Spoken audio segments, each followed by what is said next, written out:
నువ్వు మన గవర్నమెంట్ లో వాలంటీర్ చేసావు కదా, మళ్ళీ వాలంటీర్ జాబ్ కోసం వచ్చావా?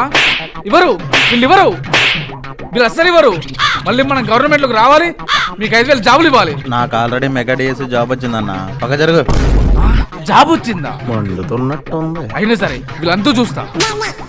రే నువ్వు ఆ పేటీ గురించే కదా అంత ఆత్రపడిపోతున్నావు. నీకు 5 రూపాయలు వేస్తాలే. మండుతున్నట్టుంది. 1వ తారీఖు వచ్చింది, ఇంతవరకు పెన్షన్లు ఇవ్వలేదంట. ఏం చేస్తున్నారా మీరు? అదే మా జగన్ ఉంటే ఈ పాటి పెన్షన్ మొత్తం మంచి చేసేవాడు. సార్ మొత్తం అందరికి పింఛన్లు ఇచ్చేసాను సార్. ఇదిగో లిస్టు. అయ్యో 1వ తారీఖు 10 గంటలకల్లా పింఛన్ ఇచ్చావన్నా. మీ ప్రభుత్వం లాగా 3-4 రోజులు లేట్ చేయాల్సింది. సారీ అన్నా. మండుతున్నట్టుంది. ఆ గుడి దగ్గర డ్రైనేజీలు పొంగి పొరలిపోతున్నాయి. దోమలు ఈగలు అన్ని ఇలా ముసురుకుంటున్నాయి.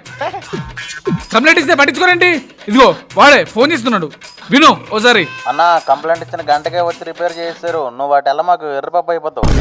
Hello hello hello hello signal లేదండి, సిగ్నల్ లేదు. అయ్యో సారీ అన్నా. మీ ప్రభుత్వం లాగా 6 రోజులు చేయాల్సింది. 1వ రోజులో కంప్లైంట్ రాగానే క్లీన్ చేసాం మేము. సారీ అన్నా. మండుతున్నట్టుంది. అదేంటి ఆ ఫోటో ఏంటి?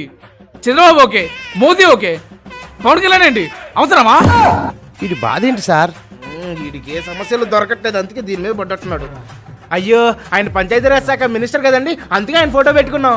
ఓహో మీకులాగా మీ అన్న ఫోటో ఒకటే పెట్టాలా, ఇంకెవరి ఫోటో పెట్టకూడదా? మండుతున్నట్టుంది.